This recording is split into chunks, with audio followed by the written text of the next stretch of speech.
All right, everybody, welcome back to another episode of Difficult Conversations by Supply the Why. I'm Dean, and I'll be your conversational tour guide tonight. And tonight, we got another great show, Leadership. We're going to be talking about policing reimagined. We have Chief Ed Denmark of Harvard, Massachusetts PD. So not Harvard University PD. There's actually a town of Harvard, Massachusetts. So I'm going to go ahead and bring Ed up.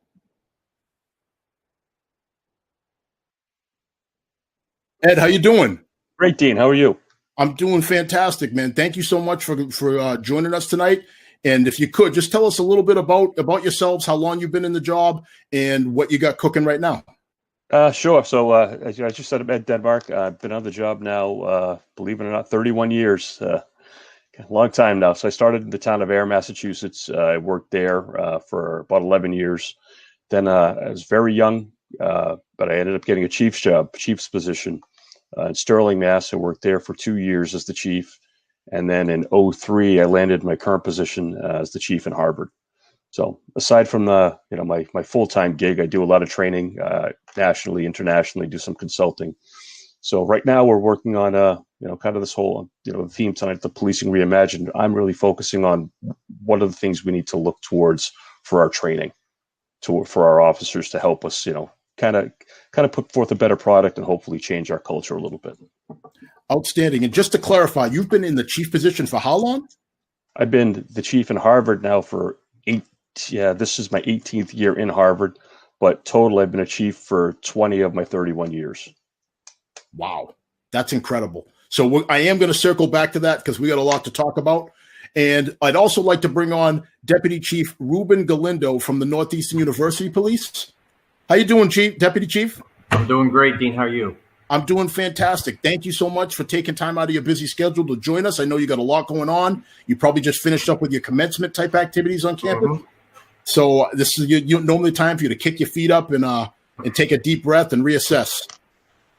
Well, so listen, nothing more important than being on this show and trying to have these conversations that are so important. But my name is Ruben Galindo. I'm from South Florida, born and raised in Miami, son of Cuban immigrants. Started my career rather early. I was 20 and started back in 1982. So I'm, going on, soon to be 40 years. Started that career for the same reason the majority of us start this career, right? With the true intention of helping people, helping the community. And actually my motivation was some riots we had back in Miami back in 1980 that, I kind of saw my city burn somewhat. And I decided maybe I can make a difference. And I jumped into the profession. I had 31 great years in Miami with Miami-Dade Police Department. Very challenging assignments. I ended up over there as a director of the Training Institute. Big institute. We train about 18,000 people a year out of that complex. Before that, I was a major in charge of Miami International Airport. So I was a commander in charge of all operations, security, anti-terrorism. And before that, probably my most challenging / rewarding assignment, which I was a captain over in our Liberty City district. One of the most challenging locations really to do policing, but the most rewarding if you do it right with the right intention and you value people and you engage them in the process. I've been here at Northeastern now for about 6.5 years. I'm the director of their police department. So the public safety construct kind of does it, emergency management, international security, and a police department. Rather large, there's over. And what we got going now, Dean, is making sure I can do my part here before I retire for the second time and make a difference in this profession. We joined in a police academy, joined up with Cambridge Police. We run our own academy out of the university, and we're really trying to kind of evolve what training looks like and what is it we're trying to accomplish. So when you train people a certain way, what is the outcome you're looking for? So we've introduced a unique perspective to that academy. We've just finished up our third class, and it's a MPTC academy, so we train officers from all over the region, and the feedback is outstanding. And that's something we can discuss a little later if you'd like. But again, thanks for the invite. Appreciate it. Absolutely. So we'll jump into all that. We'll talk about what the MPTC is and the role they play, and then what's going on with the impending post commission as well. But before we kick things off, I do have a video that I think is pertinent to what we're talking about tonight. So I'm going to go ahead and cue that up.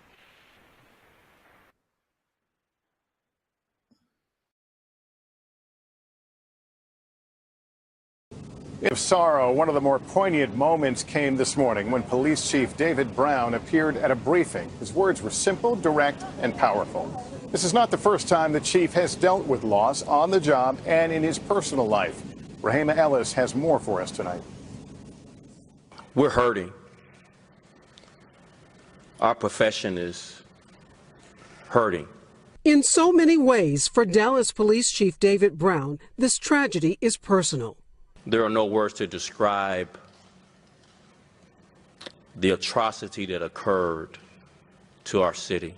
At 55 years old, he's also chief of more than 4,000 officers. The married father is a self-described loner in a very public job. I, David Brown. Less than 2 months after he was sworn in as chief 6 years ago, he was tested in both a professional and personal way. It appears the shooter is going to be David O'Neill Brown, Jr. Chief Brown's only son and his namesake was himself killed after he gunned down 2 other people, one of them a police officer. I remember closing my son's casket in the church. I remember sitting at the burial site, and everything else was a blur. The 30-year police veteran has also endured the violent deaths of his brother and his former police partner. While sometimes abrasive, he's also known for his kindness, often posting pictures on social media showing his dedication to the people of Dallas. We are not going to let a coward who would ambush police officers change our democracy. And tonight, when his city needs it the most, he's a strong, steady voice of compassion and concern, especially for his fellow officers. All I know is that this must stop, this divisiveness between our police and our citizens. Chief Brown has dedicated his whole life to one job. But I could just tell you, I've never been more proud of a police officer and being a part of this great, noble profession. A department that has been put to its greatest test with its chief commanding the way. Rahima Ellis, NBC News. Hey, NBC News fans, thanks for checking out our YouTube. All right. So, gentlemen, any thoughts on that video? Very powerful video. I'm going to start with you, Ed. What did you think about that video, and how do you think that's pertinent to what we got going on today in policing? Well, I think that the most important thing for me in that video is it shows everybody the human side of this business. You know, when people look at, the police or the communities of color or whatever, this broad brush that they paint everybody with disregards the humanity of each individual involved. And I think that video with Chief Brown really shows, to me, it's an opportunity for the public to see that, this is a man. This is a man with a family. This is a man who's suffered tragedy, but this is a man who also cares deeply about his community. And if you look at Chief David Brown and what he stands for, the overwhelming majority of people like you, me, and Ruben that put the uniform on every day do that same thing. And I think that's missed quite often. And when I say that in some groups, that's called a police apologist or whatever. They don't have the opportunity to see that side of cops. And when I hold the mirror up to our profession, I say that's our fault. We haven't done a good enough job at showing them that side of us and who we are. And until we can start being better with that, they're never going to know who we are. All right, fair enough. Ruben, same question. Jump on in, please. Yeah, I mean, look, it gave me flashbacks, is my reaction. I've attended way too many funerals of my brothers and sisters back in Miami and even here in the time that I've been in Massachusetts. So it's heartbreaking. It's difficult to watch, obviously. And the sad part is, Dean, we're seeing more of it now. I think this movement against the police, defund the police, do away with the police, it's only hurting 2 groups, right? The inner city. We see the enormous increase in homicide rates in many cities across this nation. And who it's affecting the most. It's the inner cities, the youth that live there. And then, this attack on police, these random attacks that are occurring. So it's sad, like Ed was saying, that we've gotten to this point. But listen, there's an answer on the horizon. And I think once we open our hearts and open our minds to looking at ourselves for a little bit and understanding what can we do different, what can we do better, how can we start bridging the relationships back with our communities like they were many, many years ago, I think we'll begin to find the answer to this. But, this is happening almost every day, Dean, and we're seeing these videos of officers being attacked and so forth. So, it's one heck of a way to start the show, man. You got us there. Well, gentlemen, the name of the show is Difficult Conversations. There's not going to be too many softballs here. But again, at the end, I think most people find that these conversations are cleansing, and I think that people are dying for these conversations. So just like you said, Ruben. So policing reimagined. So let's jump into it. How I came up with this topic for this show was based off a conversation that I had with Ed a few months back when he and I spoke very candidly about, I was very curious. I was exploring my curiosity about his journey and where he had been. And he shared something with me that almost knocked me out of my chair. And I'm a large man. That's not easy to do.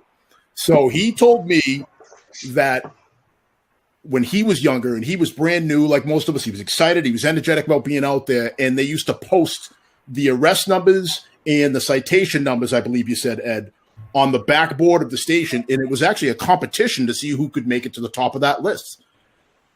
And then you shared with me somewhere along the line, you realized that maybe that wasn't the best way to serve the community. So, Ed, can you talk a little bit more about that and how that serves to the policing reimagined mindset?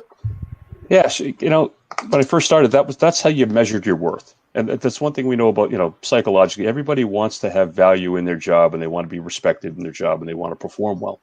So in our culture has developed over time that's how you proved your mettle. That's who you were.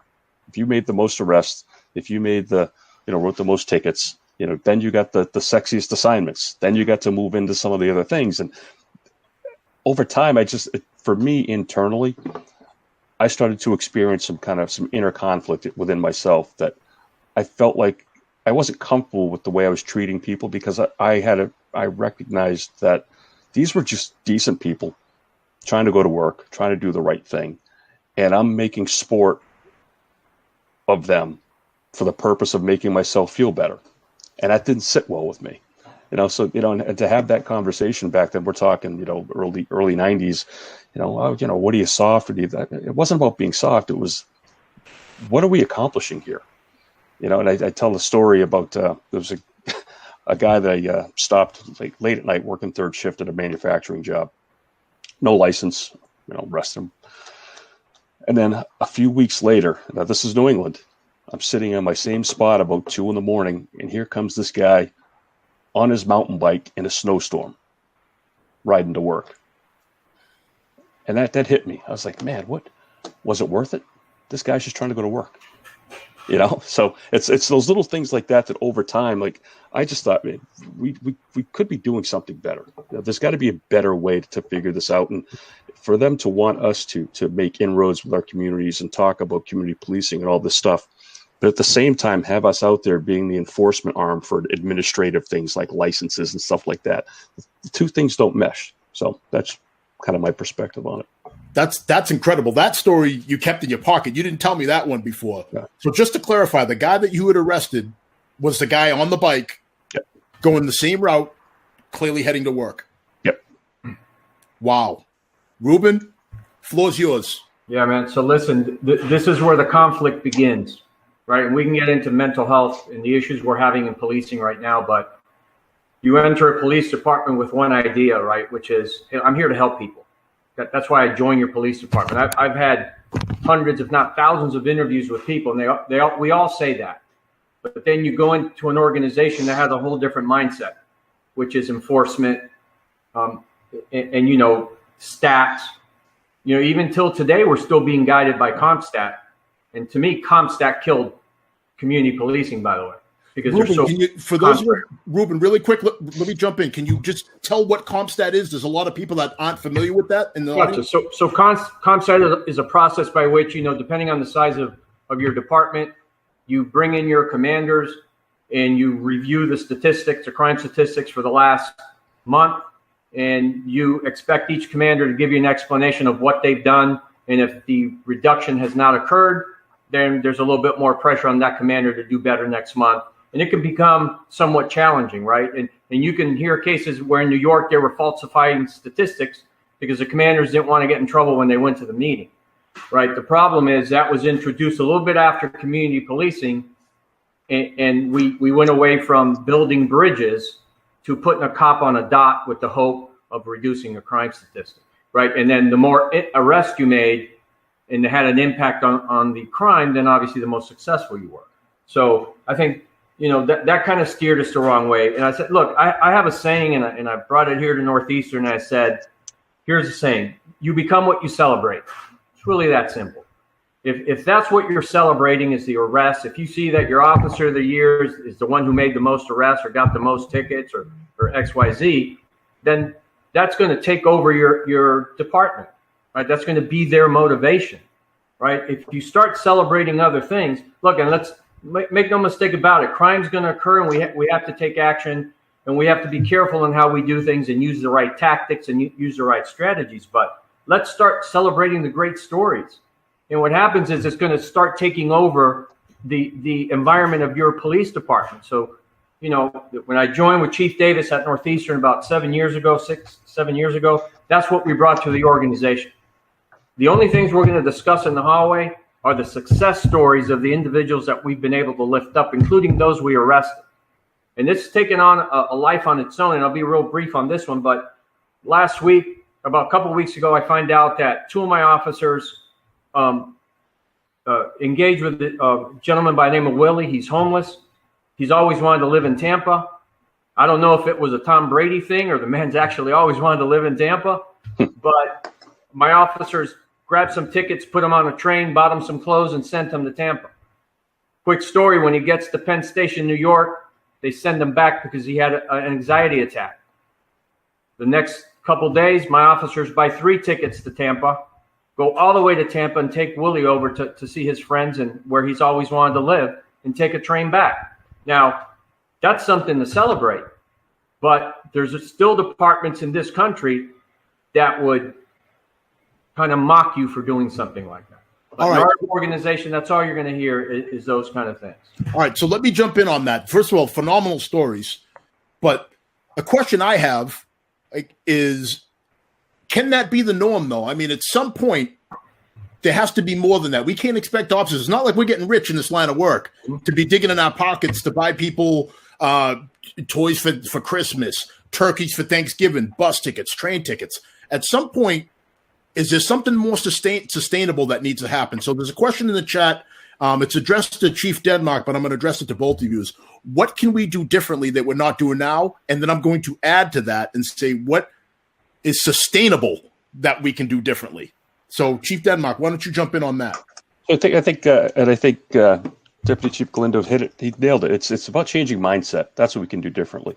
And it's not just it doesn't just benefit the community. It benefits us personally if we change that mindset. We talk about officer burnout and getting, stressed out with the job and all that other stuff.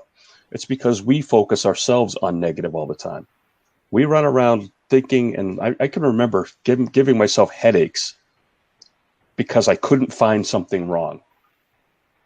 How messed up is that? Think about, I'm riding around on a quiet night with nothing going on, and I'm giving myself a headache trying to find something because I felt like I was doing something. I wasn't doing my job.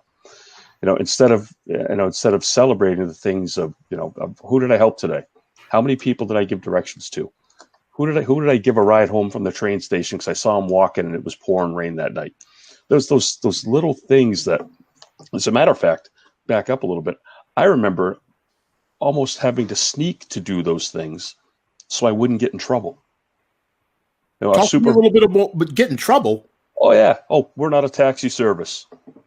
Things like that. I was told over the years. Hey, we're not a taxi service. If they can't afford a cab, that's not our problem. Well, yeah, it is our problem. It's a rainy, foggy night, and this guy's going to get smoked walking down the side of the road. And I can get him home and save, help him, help me, help us all, right? But it was a us against them mindset. And until we start to look at the little things and the simple questions, like Ruben said, the things you celebrate in the hallway, or just the things that you discuss, or the questions you ask yourself. Who at the end of your shift, who did I help today? what good things did I do, and reflect on those good things every day. You don't get inundated and you don't beat yourself up because of the negatives, because the day is overwhelmingly positive if you let it be positive. All right. That's a fantastic answer. Ruben, same question. What can we do different that's sustainable? And right. So, obviously the Willie story is an extreme. And when we found out, we made sure we reimbursed our officers for what they did. But you can lift the person up without having to put them on a train and take them to Tampa, right? I think what we can do different is change the approach by how we engage with people, right? Community policing failed because it didn't have at its core value or at its core foundation the valuing of human beings, right? We missed that part. We threw them in to develop a relationship, but not how valuable people are and how we should respect and treat each other. So what we can do different is start eliminating the rhetoric, the cynicism that exists in policing, the labels that we've attached to people, the thug, the punk. When you allow that to take over, and we're all introduced to that within a couple of weeks of work, right? We learned this whole new language. We don't realize we're doing damage to two people. One, the thug that you think you're engaging with, because you've already labeled them, and then your approach to them certainly is lesser than, correct? But you're hurting yourself as a human being because you fail to develop a relationship with someone who needs help and someone you can, you can assist somewhat and lift them up, right? The equivalent of taking him to Tampa, right? Doing something for him, trying to help the young man, good stories like the chief was saying. That has to be the norm within the organization. We have hurt ourselves in our approach and hurt ourselves from a mental health perspective. You know what the antidote to mental health issues are? What's relationships, communication, building a relationship with a person you've never met, right? Learning from them learning from you. And now you have somebody in the community that you can say hi to and they wave, right? Do that 2-3 times a day. And over a span of 20, 30 years, you've got nothing but great memories to take with you. We have a mental health crisis in policing with too many suicides, to be honest, because we have too many empty souls, right? Ooh. Right. When you saw George Floyd getting kneeled on, the officer that you saw, that was just an empty person. He was empty, right? So I think we need to redirect what our purpose is in policing. Yeah, we need to make arrests. We need to be cautious. We need to, be accountable and make sure we're deploying resources the right way. But when the fight's over, the fight's over. And now how can I lift this person up regardless of who he is? When we start doing that, then we might be able to fix ourselves in the same way we're building relationships with the community. All right. Really quick, I'm just going to add to the a log on the fire here. So my aha moment for what you're talking about, where maybe, trying to get as many stats as possible and trying to reach that special place where, and we act as if like there's a way to arrest your way to greatness, where you're going to make that 1,000th arrest or 10,000th arrest and people are going to stop parading you around the station on their shoulders. But we all know those moments never come. So really quick, my story is this. I was working in a very busy department, and where you got, like Ed was saying earlier, was directly related to what kind of productivity you had. So I was trying to arrest or cite or field card my way out of patrol into a specialty unit. And I stopped this woman who had just a failed inspection sticker for her car. She's in nursing scrubs. She's got her placard on, and she has 2 car seats in the back. So I stop her. She's very polite. And I tell her why I stopped her. And and where I was out of state. There were no written warnings. It was either a citation or a verbal warning. So I told her that, that I intended to cite her for her failed rejection sticker. I come back up with a citation, and she looks at me and says, "Officer, I'm a single mother. Clearly you can see I'm working." She holds up her name tag. I have two children. At the end of the month, there's nothing left. There's nothing left at the end of the month. I know that there's something wrong with my car, but what am I supposed to do? If you give me this citation, you are going to financially crush me. And that was my moment. when I said, you know what, there has to be something more than this. And I tore the ticket up and I said, listen, I'm not going to give you a ticket. I hear you, but I can't promise you're not going to go a block, a mile, 10 miles down the road and somebody else isn't going to see it and cite you. I'm just telling you that I'm not going to give you a ticket based on what you said. I hear you and I want to support you. So you can go on. Just be careful on your ride. So I just wanted to show you that everybody, when it comes to policing reimagined, a lot of people are having these aha moments and realizing that there has to be a better way. Ed, do you want to respond to any of that? Yeah, I think I get that along the lines of what you're saying, and Ruben touched on it earlier. Our language, the way we talk, drives the way we think. The way we think drives the way we behave. So just the minute we as police, and again, I don't want to begin to get into the whole political divide of things, but when we start labeling people, or taking people that have a difference of opinion or people that look differently and automatically assign some sort of, cognitive or moral deficiency to them because they don't agree or because they're not like me, we are in trouble as police. And I really, again, this is one of the areas where I catch some flack. We as the police should not be political at all. And I'm not saying, yes, it's the United States. We all have our individual freedoms. But the minute we pick a side politically, the other side now thinks that they're not getting a fair shake. We look at it and they say, well, you're the police and you support this candidate. So therefore, you're not going to give us the same treatment that you would give someone else. And that's just human nature. It's that in-group, out-group thinking. And for us to get involved politically, I think it's a mistake because it really damages our relationships within our communities. All right, fellas, the chat is lighting up right now. I have a great question here. I'm going to direct this one to Ruben. How hard is it to change officer mindset when they may have been trained or worked at another agency that operates differently than your department? Well, so the way I always see that is, this is the purpose and this is the reason why we joined police, right? Was to help people, to engage with people. That was how we started. The fact that, we might have worked at a dysfunctional organization with poor leadership, which changed us, you can be saved to a certain extent. I can always bring you back, right, to what your initial intent was. We always complain about toxic officers and people, we even label our officers. And we don't realize that, we got them out of the academy, fired up and ready to go with the best intentions. Somebody broke them along the line. Somebody broke them. So, they're worth saving.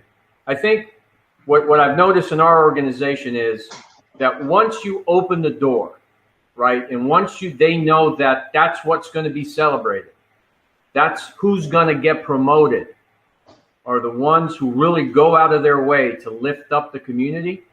Everybody embraces it at that point. And who's benefiting the most? And the community obviously going to benefit because they know, hey, Northeastern here, they're going to really take care of us, and we can expect great service and respect. But the people who are benefiting the most are the officers, because now they're going home with some great heartfelt stories that they can share with their family. They've got support within the organization, right? Because that's really my only purpose as deputy. I'm not there to tell people how to do their job. I'm there to make sure they feel safe, they feel valued, they feel secure, they feel they have a voice. And when they walk into the station, it's their safe haven. Because I spent way too many years, Dean, fearing my station. I always used to say I'd rather go to an armed robbery call with 4 subjects at a bank, right, than being called to the station for unknown reasons. I knew my abilities there would help me. Man, this one was too suspicious at that point. It's like, right. So that's the other thing. We've had great years, we've had terrible years, and I've had the experience of working for some great supervisors and some people who are just abrasive, authoritarian and just abusive, right? So, and I think, that is responsible for several of the suicides, several of the depression and all the anxiety that exists, is poor leadership and poor guidance. So, we are to blame for that.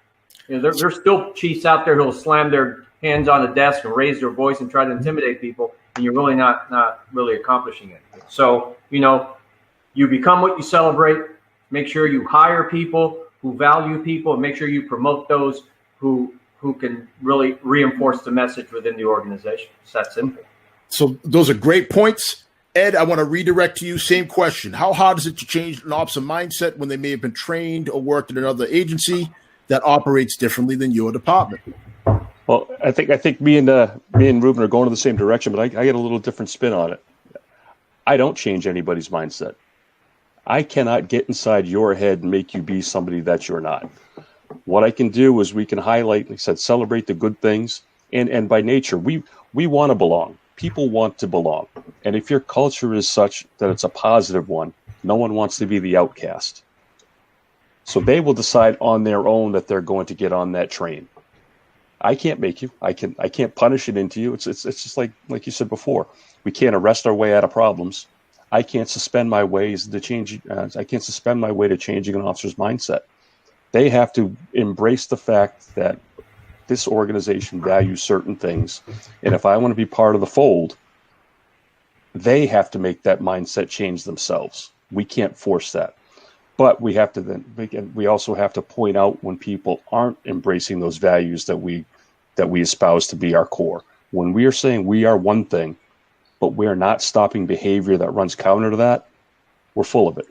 We're kidding ourselves. And that's when you get people that are, that stay on the job that don't necessarily haven't gotten with the program, so to speak.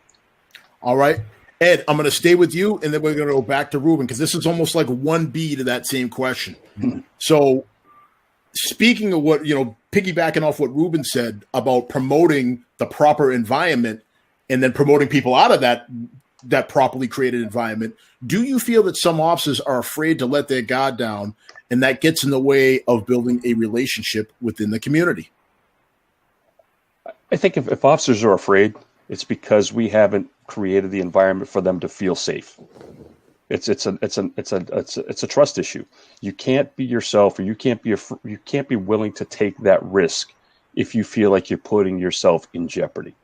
That our over reliance, again, this is another place where I get my colleagues, and I butt heads. We are so policy driven that people are afraid to make a decision, even if it in your gut and in your heart of hearts and in your head, what you're about to do isn't right in this circumstance. It's going to harm this relationship. It's not going to achieve the outcome that we're looking for. But the policy says we have to do it this way. When you don't have the safety and the trust of your administration or your coworkers to say, hey, you know what? Everything can't be encompassed in an 8.5 by 11 sheet of paper. And we have to trust in each other's abilities and desires and values to know that whatever you've decided to do, you're doing because it's the right thing. If you can build that sort of, that trust and comfort level with people, then they're not afraid to let their hair down and build those relationships. But if they're running around in self-protective, self-preservation mode, you're not going to get that. You're going to get policy 123 section ABC says I must do X, Y, Z. And that's it. You can't build relationships off that. It's too mechanical. I love it. Ruben, come on in, man. I know you want in on this. Yeah. So listen, let your guard down as far as, you're worried that someone's going to attack you, someone's going to hurt you, that, subject's going to jump you. That's one thing. And we discussed this earlier off camera, right? None of this affects our tactics, our approach, or our officer safety, approach to a subject. But there's a time when the threat has minimized to a point where now you can take that second part of your job and bring it on, which is the, what's your story? How can I help here, right? How'd you get here? And what can I do to kind of lift you up, right? So, I think it goes down to what the chief was saying. And if that's what's celebrated within the organization, people are going to find opportunities to do it. And everyone's going to be sharing these stories within the organization and after roll calls, et cetera, et cetera. And the chief mentioned a very important point, which has to do with the culture of the organization. It's really what's going to kind of weed out the misfits. At some point you can get into whether there's racism in policing or is there systemic racism in policing. I have a very strong view on this. But me as a chief, I'm not going to be able to identify if we do have a misfit. But if you have a healthy work environment, he's going to be exposed by his peers. He'll be exposed. And then this kind of ties into, bystander intervention, where we're expecting our officers to stop other officers from doing things that are improper. If you're waiting for when the officer's unlawfully beating a prisoner to grab him by the collar and pull him off, well, then that's way too late. But if you have a healthy organization, you have somebody walk into roll call and say, man, I can't believe I had to deal with that thug against yesterday. That's early intervention. That's when, hold on a second. That's not who we are. That's not what we say here. That's, hey, man, let's go have some coffee. What's going on with you? Right? So you want to catch it early, way early, not when something's happening on the street. So that's the benefit of a healthy work environment that's focused on the right thing within an organization, is that we're kind of self-cleaning oven, right? There's something in there that doesn't belong. Eventually they have to leave because they feel uncomfortable. And also you catch issues early so you can help somebody who may be having trouble at home, or, some issues that he's dealing with, or the effects of a major, trauma or case that they had to deal with. So, like I said, it's you get the right environment, you're going to have a lot more benefits than you think you are. Hey, Dean, can I pop in something real quick just to follow up on that? That's the one thing that I always found baffling too. When we do have those folks, and we all know who they are in our agencies, who may be a little heavy-handed, who may be rough around the edges, and we all just kind of let it go. And then when that person gets fired, we want to have bake sales and boo-hoo and badmouth the administration for getting rid of them. And I always said, listen, if you care that much about your fellow officers, stop them. You know who they are. Don't let them get there. You let them go down the road the entire way, and when they drive off the cliff, you get mad at somebody else for calling them on it. We have every opportunity, like Ruben said, man. You hear people using that language. You hear people calling names. You hear that racial slur in the locker room. Pump the brakes. Hey, hold on a minute.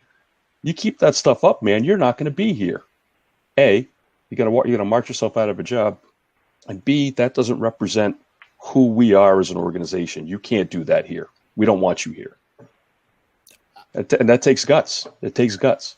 So that's a great redirect. I just want to jump in here real quick. So Fred Leland, I'm just going to shout him out. He's one of the foremost leadership trainers in Massachusetts. He says policy driven for sure. In too many police organizations, they have become dogma, and police officer discretion suffers. Guidelines are what policies are meant to be, which allows officers to use initiative and creative ways to solve policing problems. So well said, Fred. Then from there, we have a question. So do you believe it is the duty of an organization to inform the community of use of force continuum? So we will go to Ruben first. Ruben, really quick, can you jump in on that? Yeah, so it's all part of transparency. So I think it needs to go further than that. You need to share with your communities, as we've done at Northeastern through the advisory board, our policies, our approach, how our value system is introduced into the majority of our policies. We rewrote our entire policies. You need to share numbers, and they need to be aware of what's happening and how it's happening. Again, this all comes down to trust, Dean. If you don't trust me, no matter what I say, it's not going to work. But if we develop a true relationship, not just me with my peers in a community, but every single officer with every person they engage with, and over time we start to really increase our trust, then we can have a conversation and I present something to you, you believe me, right? So I'll give you a real quick story. Liberty City, 2001, on the night of Martin Luther King's holiday, a block away from Martin Luther King Boulevard, we have a white officer shoot an unarmed black man in a stolen car. You talk about, and I was heading home already because the parade was almost finishing. And someone called me and I said, I know you're kidding. And he goes, no, we're not, Captain, come back. But because over the last 2 or 3 years, we had developed such a trusting relationship with the community, we didn't have a single broken window, right? But we did things a little different. We're talking back, 18 years ago. As soon as the community leader showed up, I pulled the tape over and brought them right into the crime scene and briefed them. Everybody thought I was nuts, but it's like, now they know what's going on. They can go back out and brief the community. So with trust, when we really trust each other, then we're not going to run into some of the problems we're running into. All right. But you can't wait for the incident to occur to suddenly try to develop a relationship with you. Absolutely. We're going to get there too, as to building trust ahead of time. Ed, same question. Do you believe it's a duty of the organization to inform the community of use of force continuum? Yeah, again, absolutely. Just we're reading from the same sheet of music here. The community needs to understand everything that we're doing. And again, I think we've done a poor job over history of explaining to them. Like, we're always so worried that we're going to give up the secrets, holding our cards close to the vest and not explaining to them, if you do X, the officer may do Y. Just be very explicit with it and have people understand that this is how this rolls out. But again, it's I know we're going to get to it later, but this is all about trust. Certain agencies, certain officers, there are certain officers, if they use force, the community goes, man, that guy must have done something real bad for him to use force. Mm-hmm. There are other officers that say, oh, this person used force. So yeah, no kidding again. So it all depends on those individual relationships and those individual interactions that these people have on a day-to-day basis. See, and I think we get lost in that too. We get lost in trying to come up with this department-wide thing that has to happen to build this trust. That trust only comes from every single individual encounter with every cop and every person. It's one person can undo that whole, 6 months, 8 months, 2 years worth of trust building. So it's every encounter, every day, all the time. And that's where that trust and transparency comes from. All right. So I'm going to go back a little bit. And so JC had a comment earlier, and let me jump in on that. And he says to something that we had said earlier, he said, agree, but how about the other side of the coin that needs to be addressed? It's not one-sided. How about the community's role in dealing with the police? The family structure needs to be seriously addressed. It starts at home. So I will start with Ruben. So how do you address that side of the coin? It sounds great that you're creating this environment. It seems like it's a great place to work, this, that, and the other thing. But at some point, like I alluded to earlier, only so much of the onus can go on the police. Mm-hmm. So how would you address some of JC's concerns? Well, look, if you're thinking we're going to go into a community and suddenly the two-family rate is going to go up from 25 to 60, that's not our role, right? That's a difficult thing to solve. But can we serve for some of these young men and women as a father figure when we're there? Yes.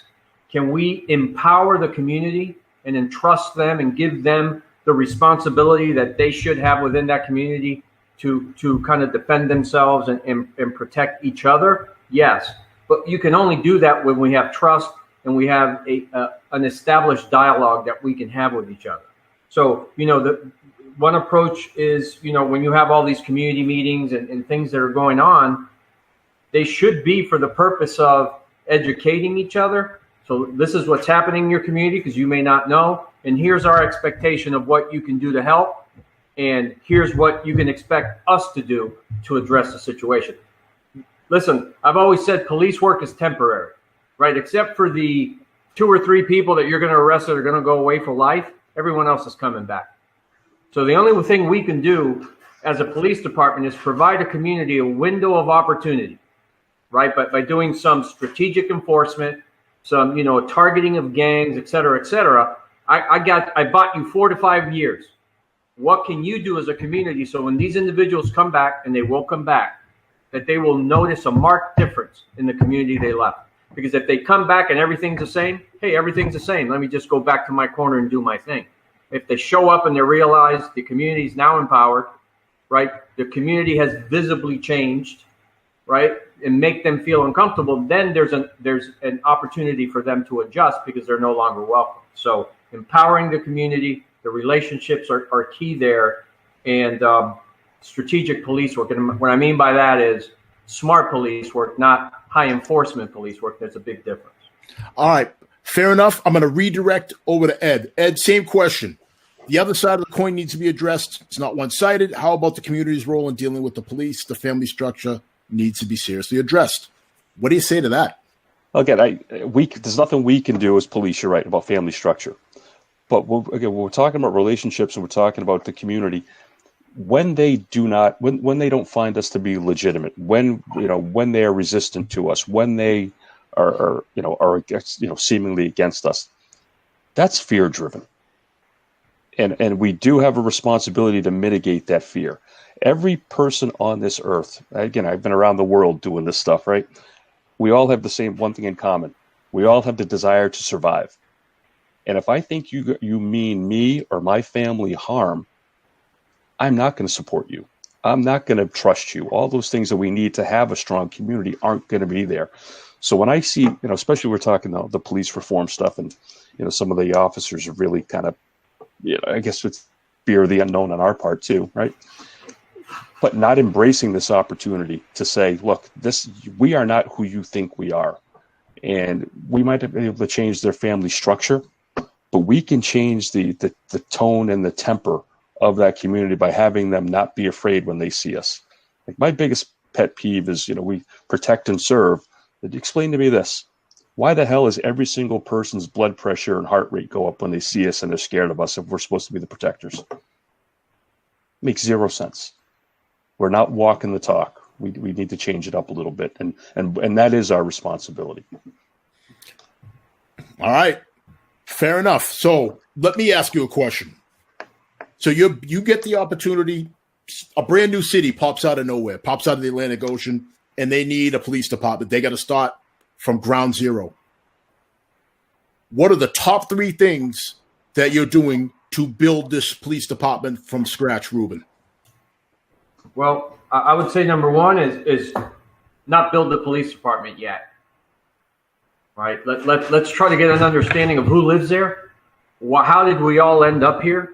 What was our common goal? What drove us all to this location, whether we were born and raised there or we found it, hey, this would be a nice place to raise my family. Embrace the community, making sure that the network of the community is there, right? And you minimize the need for police. So let me just jump in. So let's just say gain an understanding of the community. Let's call that the first step. Mm-hmm. Where are you going from there? Well, second thing is making sure everyone understands what their role is as a village, right? You've heard that saying, right? It takes a village.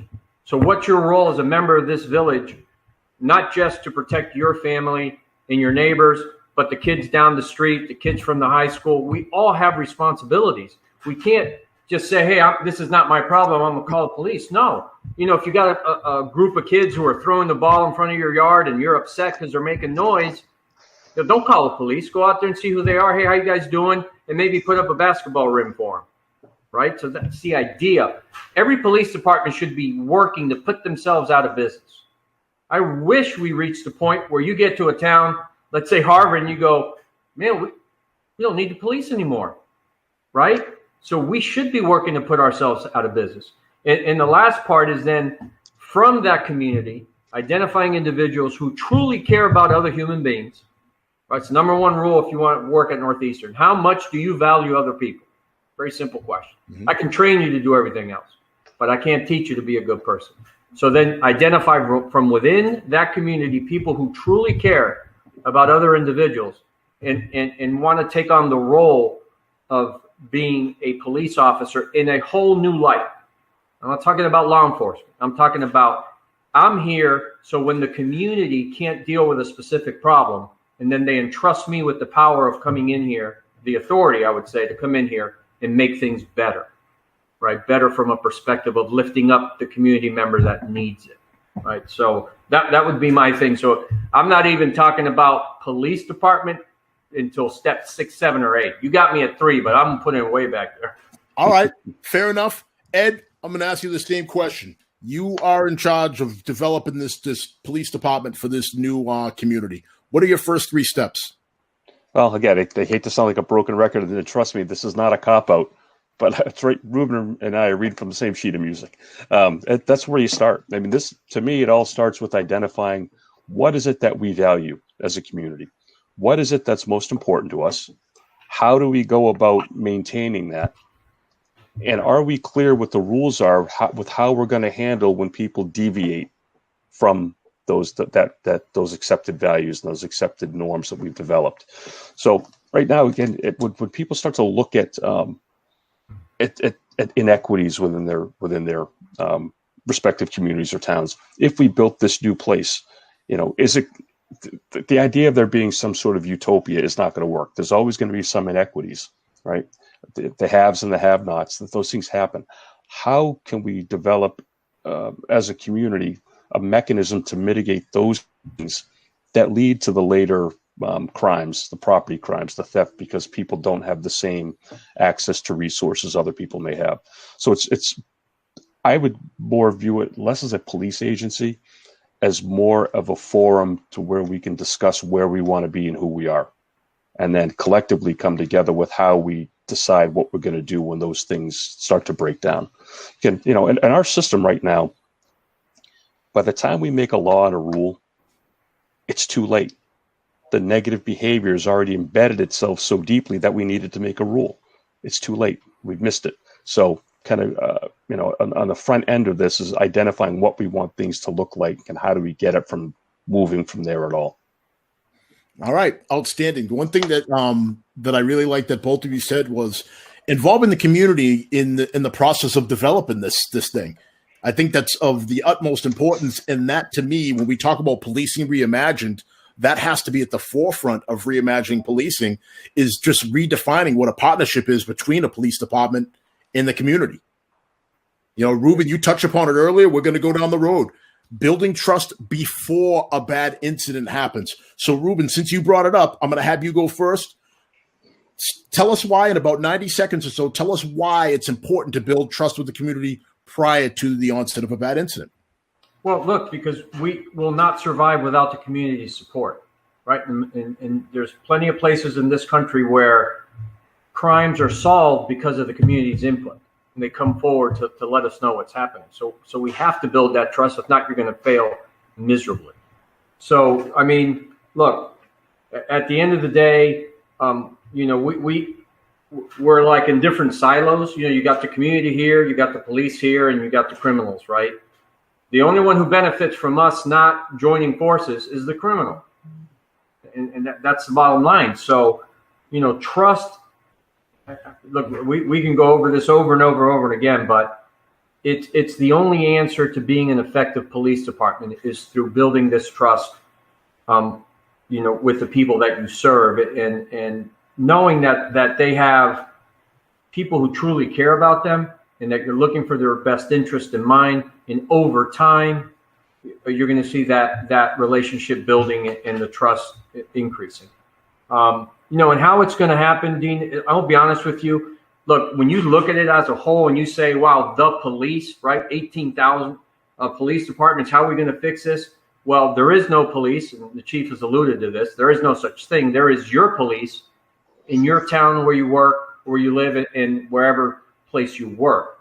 So how we build trust, kind of minimize it. Don't look at it as a whole, but say we're going to build trust in one police department at a time, one officer at a time, one engagement at a time. That's where it starts. So all right. If you break it down that way, man, that's the beginning of great things happening. And it's been done, it's being done, and it's been successful. We just have to find where. And then chiefs have to have the courage to come out and say, hey, I may not know. I hear what you're saying, but I don't know how to do it. And then let's go. Me and Ed will show up and help you out. All right. That's fair. That's a great response. Ed, I'm going to volley the same question over to you. Yeah, so the whole trust thing with me is, I think we talk about it all the time, but we're not even clear what that is a lot of times. When some people say, oh, what's trust? They say, well, you can count on somebody. And it doesn't necessarily mean trust. And I always use the example in my class, like, why is it that one of your neighbor can invite you to a cookout with a swimming pool and have free beer and free hamburgers on a hot day, but you don't like this person, so you don't go? But another person will call you up at 3 a.m. in the middle of a blizzard, broken down on the side of the road, and you will jump out of bed and you'll go get that person.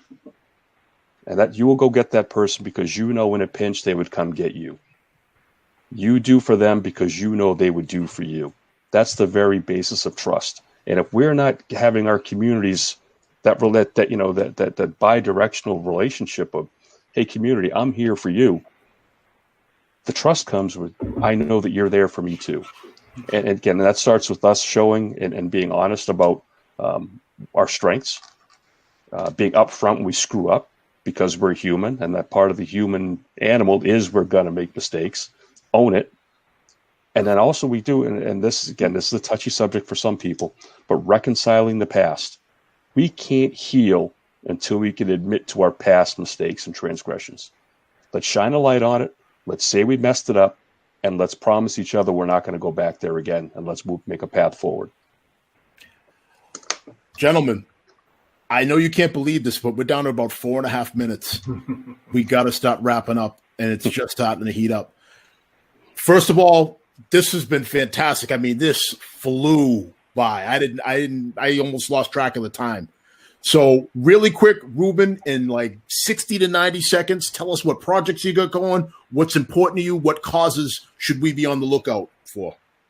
So look, we're focusing on training, right? And the interesting thing, everything we're saying has an equivalent within an organization. And we talk about building trust, building relationships, transparency. You got to ask yourself, does it happen within the organization first, right? Then it could happen outside the organization, right? So that's an important aspect of what we're doing. Look, there's hope on the horizon. I think this whole defund the police, do away with the police is going to start to fade, but shame on us if we didn't take advantage of what's happening to evolve our profession to a more caring, more uplifting member of the community in a process within the community. Shame on us. What's happening on Northeastern, we got some exciting stuff going on. I told you the police academy is crucial because we're introducing a whole new way of delivering the content. And we're not changing the curriculum, but we're introducing this whole value system in how we present the curriculum. Right, we still have police academies across this nation training people as if they're heading out to Vietnam. That's not what we're doing here. We need to train people for the understanding of how to care for others. Right, so there's a time to introduce stress in our police academy. There's a time to introduce, discipline when necessary, but there's also time to relax the atmosphere and make sure that everyone's open-minded and embracing the philosophies. One of the best compliments we got from the last class just graduated last week is they said throughout the entire academy they felt valued throughout the entire academy, and I can assure you that recruit will be taking that to the streets, making sure others feel valued. So the other thing we're doing is we're putting together a chiefs cohort to train chiefs across the nation, working with our continuing education department there at Northeastern on this exact philosophy, but with more specifics on how it's done and how you can do it. Outstanding, Ruben. Thank you so much for your contributions. I got to jump to Ed. Ed, gotcha. Really quick, 60 to 90 seconds, then I'll give the last word. Sure. So for me, I'm looking, again, the training piece is big. I think one of the areas that we've been really struggling with is not training our officers about themselves. There are decades of research on human performance, human development. My professional education is, leadership and organizational development stuff. But we have measured, and we know how to measure human performance, and we know what a good learning environment is. We know what training strategies are available for retention of skills and reproduction of skills under stress. Yet we don't do it. Similar to what Ruben said, we have to change the way, not necessarily what we're teaching, the way we teach it to make sure that it's retained and can be replicated when need be under stress. And the thought that you can do stress training by yelling and screaming about something that is not directly applied or directly connected to a skill is not going to help you when 0 hour comes, when you have to make that tough decision. The other piece is really, again, that mindfulness piece I spoke of early on, having officers understand their own bodies, understand what they're going through, understand what they're feeling, and understanding the process of their decisions, their decision making, the weaknesses that they have in their recall and memory. All of these things, if we better know ourselves, we can better recognize what's happening in the moment and hopefully slow things down and make better decisions. Well, gentlemen, you brought us right up to time. Again, thank you so much for taking time away from your families during your busy season. I know, Ruben, this is your time, like I said earlier, for you to exhale, take a breath, and take stock of what worked, what didn't, and then get ready for the next year. And Ed, I know that you got a lot of big things cooking. and we're going to be seeing a whole lot more of you in the social media and the lecturing circuit. So that's going to do it for tonight, folks. Again, if you like the content, please look at the bottom of the screen. We're on Facebook, we're on Instagram, we're on all your favorite major podcast channels. Please like, subscribe, and share with all of your social media networks, because every little bit helps, and it helps us keep getting these great conversations out that everybody needs to have. So for everybody here on the panel, I want to wish everybody a good night, and we'll catch you again next week. Take care, everybody. #SupplyTheWhy. Good night. Thank you, Dean.